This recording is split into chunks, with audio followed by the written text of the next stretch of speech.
Ergamni manneen murtii kenniinsa tajaajila abbaa seerummaa haqa qabeessa ta'e kennuudha. Akka naannoo Oromiyaattis ergamni manneen murtii Oromiyaa kenniinsa tajaajila abbaa seerummaa si'ataa fi dhaqqabamaa ta'e karaa loogii irraa bilisa ta'een kennuu akka ta'e hin beekamu.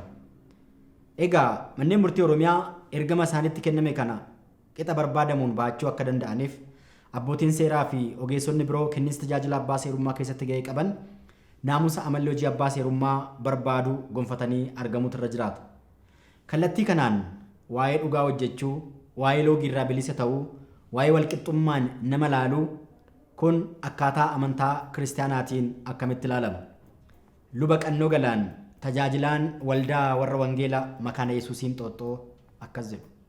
Dhugaan haqa namni qabudha.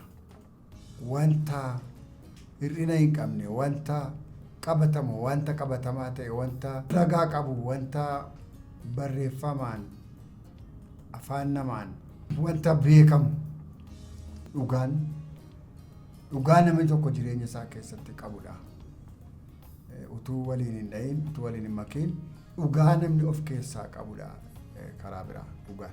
Namooti iddoo taa'itaatti dhufanii lafa seeraa jiranii hundumtuu fi abboonni amantaa abdii biyyaati. Biyya isaantu geggeessa, abbaa biyyaatis biyya isaantu geggeessa, saba isaantu geggeessa sababii ta'eef. Kanaaf macaafa keenya keessaa dubbii Waaqayyoo akka itti gorsa loogiin cubbuudha. Namas dhugaa isaa jalaa dhoksuun cubbuudha. Waaqayyoo akka mataa kee hiriyaa kee jaalladhu jedha sababii ta'eef isa kana akka dubbii Waaqayyootti iddoo an jiru kuni iddoo saba hundumaati. Iddoo Waaqayyoon kaa'e saba hundumaa fi ija tokkoon ilaaluudha isa jedhu ofirratti hin beeku yoo ta'e lafa jiru hin beeku namni iddoo akkasii taa'ee loogii hojjetu nama waan itti gaafatamummaa isaa hin beeknedha. Namni iddoo taayitaa jiru akka sagajjallaa jiru isa wacu ta'uu ni danjiru. Akka sagajjallaa jiru kan aaru akka sagajjallaa jiru kan wacu ta'uu ni danjiru. Inni fageessee yaadee bal'isee yaadee gara dhugaatti, gara nagaatti, gara qajeelinaatti, gara walqixxummaatti geessuudhaaf itti gaafatamummaatu irra jira. Sanarraa hin ta'u yoo ta'e Waaqa birattis nama birattis itti gaafatamaa ta'a. Seera kan jalqabe Waaqayyo. Ittaan see namootatti kenne, Museetti kenne akkaataan itti saba geggeessu. Yeroo Museetti ulfaatetti immoo Musee irraa hirmatanii namoota saba seeraan geggeessanii Waaqayyo Museedhaaf kenne. Seera kana Waaqayyotu biyyaaf kenne, sabaaf kenne. Seerri hin jiru yoo ta'e biyya miti mana kee keessa jiraachuu hin dandeessu. Seerri saba hundumaaf ulee tikaati. Abboonni firdii matta'aadhaan yoo deemanii macaafi qulqulluun keenya akkas jedha. Horiin matta'aan ija namaa jaamsaa'edha. Ija namaa jaamsa jechuun dhugaa arguu dhiisee isa sobaa faradaa jechuudha. Kanaaf abboota firdii irraa, abbaa seeraa irraa, nama biyyattii daanya'u biyyattii geggeessu abbaan seeraa wiingii guddaadha biyya keessatti. Hiyyeessi kan abdatu, sooressi kan abdatu, dadhabaan kan abdatu, hundumtuu namni seera hin abdanne hin jiru. Seerri hin jiru yoo ta'e namni jiraachuu hin danda'u. Seera kana warri itti kenname professional ta'anii warrooti baratani seera jallisan jechuun biyya balleessan, saba miidhan jechuudha. Biyya keenya gaa biyya ganaa guddatu biyya hiyyeessadha.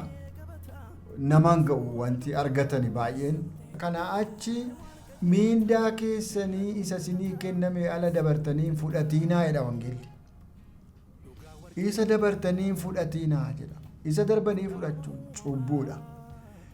Nama gidduuttis yakka, fuula Waaqayyoottis cubbuudha.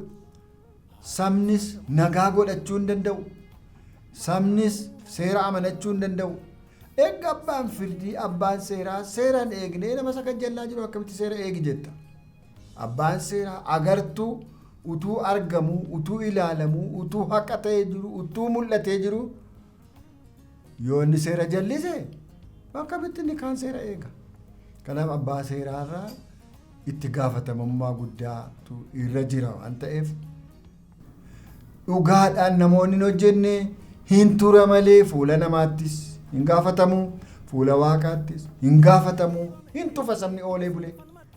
Kanaaf iyyuu namni abbaan seeraa seera eeganii seerri caafamee jira waan haaraa miti wanti gad isaanii bu'u hin jiru. Qajeelfama waan qabudha. Ifaadha lakkoobsa qaba. Yakki tokkoon isaa lakkoobsa qaba.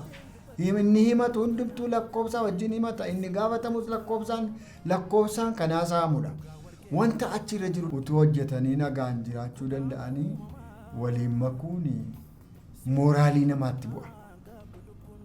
Mooraalii isaaniifis xuruu miti. Gaarii miti. Namni dhugaan hojjenne mooraalii hin qabu. Namni dhugaan dubbanne mooraalii hin qabu. Namni dhugaarra dhaabanne mooraalii hin qabu.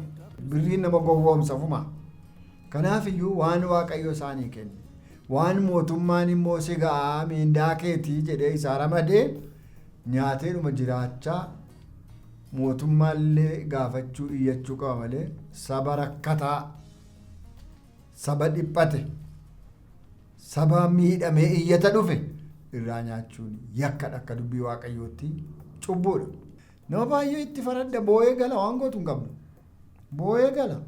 Homaayyuu waan gootu hin qabu. Hiyyeessi tokko waan gootu hin qabu. Sooressas yoo taate waan gootu hin qabu. Horii kee nyaatee sittuu murteessuu danda'a waan gootu hin qabdu. Boossee galta malee waa gochuu danda'u nama yartuudha. Kanaaf kan isaan eeggatu dheekkamsa namooti karaa Waaqayyoo irra hin deemne namooti dhugaa jallisan utuu ijji argu utuu gurri dhaga'u utuu sammuun beeku namooti firdii jallisan firdii hamaatu isaan eega. Dheekkamsatu isaan eega. Wangeelli kan nu barsiisu kanadha. Iddoo ilkaan qaroon jiru iddoo raammoon isaan duune abiddi isaan dhaamne dheekkamsaa badisa bara baraatti gatamuudha sagalee Waaqayyoo.